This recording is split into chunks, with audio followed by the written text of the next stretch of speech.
Sorry about the phone. I left off each. On the one hand, I was consumed by our constant struggles for enlightenment, the unfolding of each school of thought, each religion, each new discovery. The entire dimension from which this consciousness emerged was so different than the one used by most people I would meet on the street. What a world we live in. On the other hand, how dynamic are its players. Each one, no matter how violent, can be viewed as making a contribution. Each one is part of a tapestry so fine and so valuable. It is woven by intelligence itself. And into the fabric of living history is woven every act of every human, no matter how infamous or how famous, no matter how small or how large, young, old, male or female, human or other species. All of life has a multiple histories woven into the same magnificent tapestry. I fell asleep immersed in the magic of the magnificence of life. The next morning was a conference open. As the conference opened, the therapists were sorrowing for the president. A few questioned us as to if it was appropriate to even hold the conference, since the entire nation was in mourning. Yet everyone, save the Arab, was in attendance.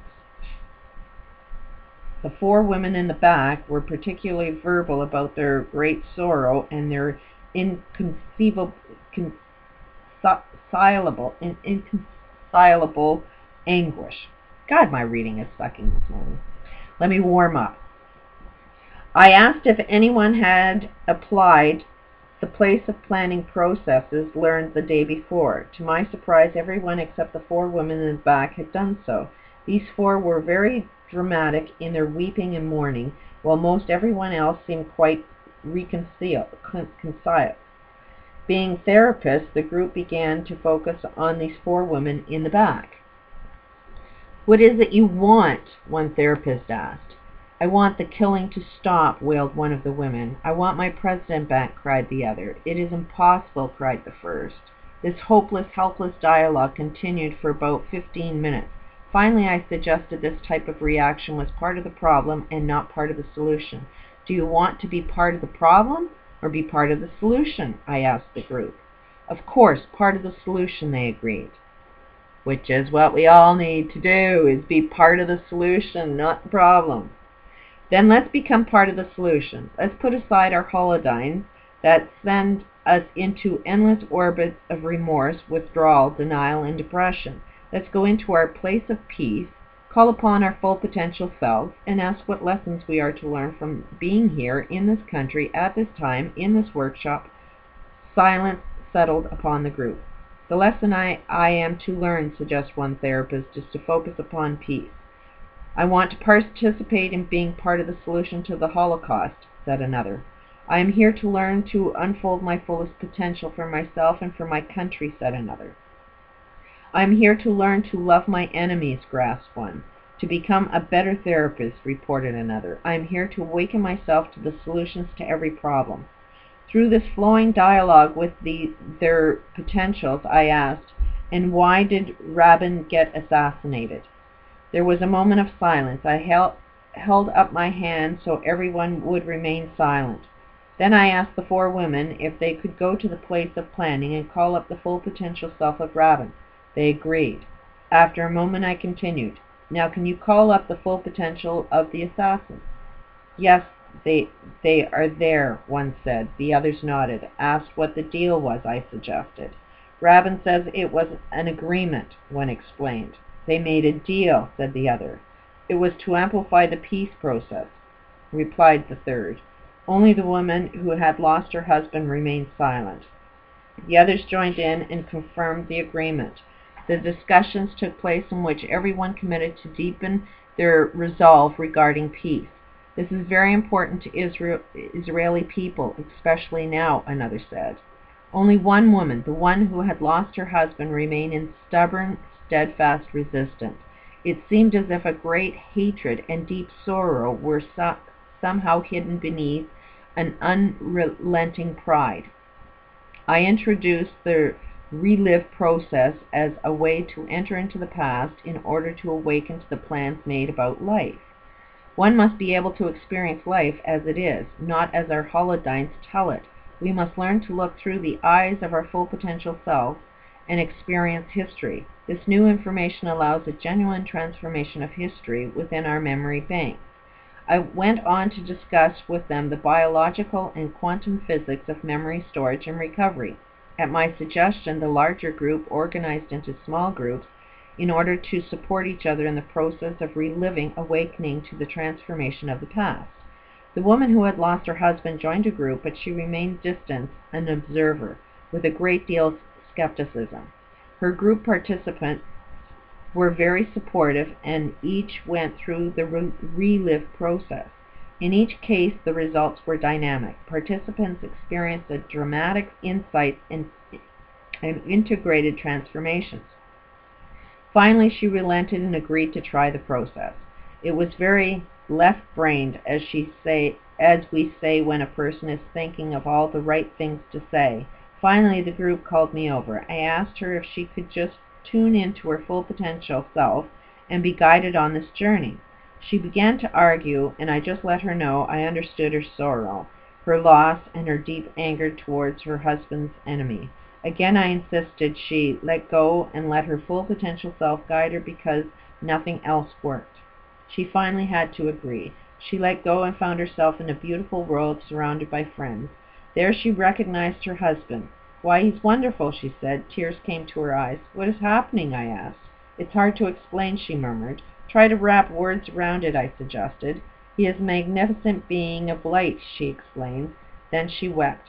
"Why are you crying?" I asked gently. "I am with him in a place of planning. My full potential and his full potential are embracing, and I know the lessons I was to learn by his death." We waited. Then she started to talk.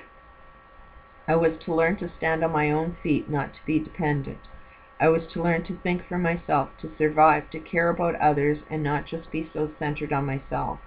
I was to learn to love my enemies and to love the Arabs as my own family." She buried her head in the covers upon which she lay and wept deeply. "I don't want to have to love the Arabs," she cried. "Do you have to?" someone asked. She dried her eyes and composed herself. "No," she said peacefully. "I get to make up my own mind.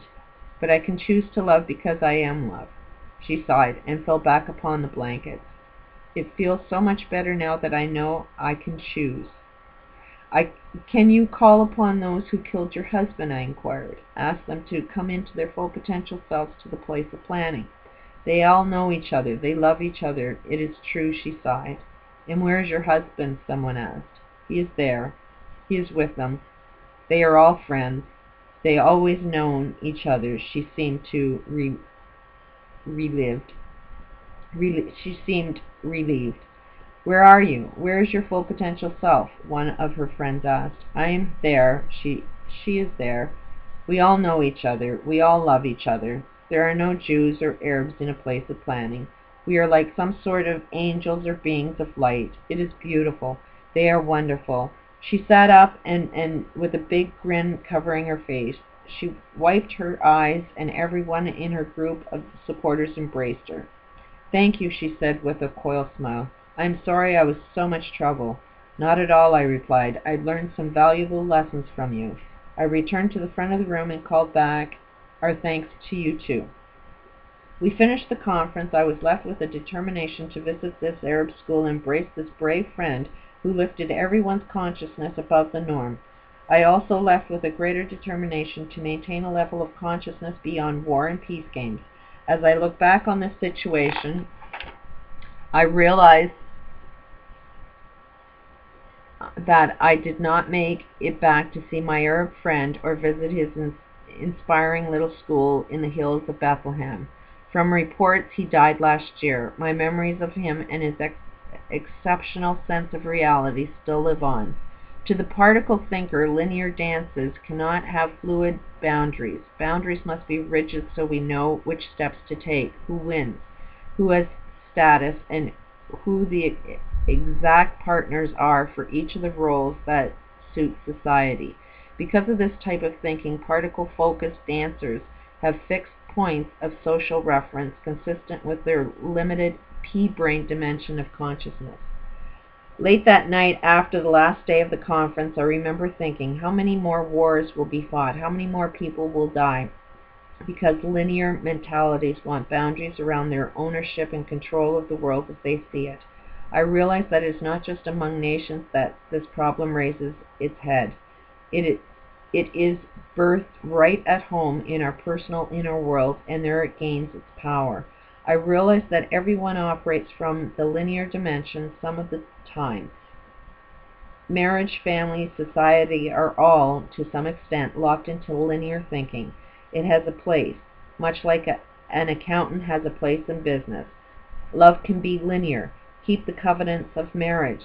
Not only does society expect it, they will enforce penalties upon those who choose not to keep the covenants.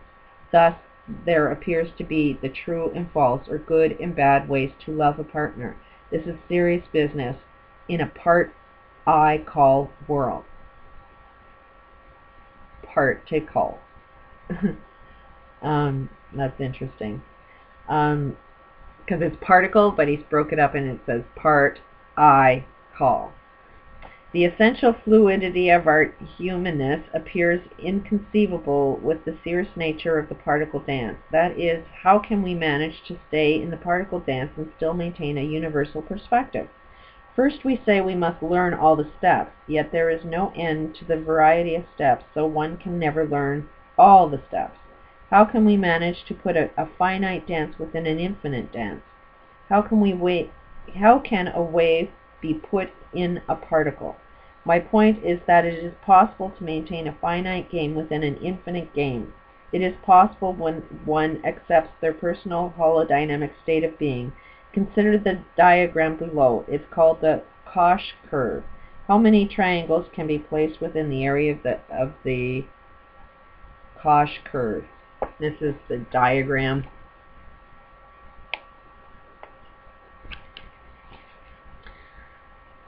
In the diagram, an infinite boundary can be stored in a finite space. How many more triangles can be placed on top of the triangles? It is possible for one human being to store the entire history of human race within himself. Or how many holodynes can be stored within a single microtubule?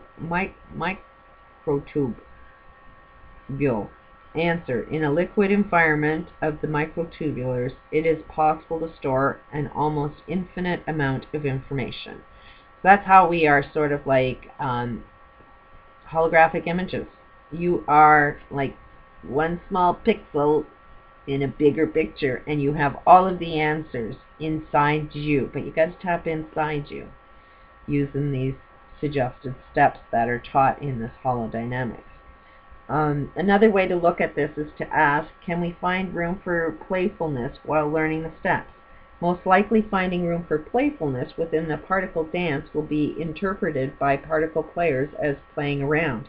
Nevertheless, childlike fun can also represent a kind of play that connotes entertainment, diversion, recreation, relaxation, comic relief, or amusement. Such play is the reason we go on vacation or take a time out. When we particleize play, we are getting ready for a higher form of competition, replenishing reserves, balancing energies, and refreshing ourselves for the next period of serious play. Thus, seriousness overshadows even the fun part of the particle dance. So the amount of freedom within the finite boundaries of particle dance is only trivial in the sense that particle dancers are dancing around freedom and not really manifesting freedom.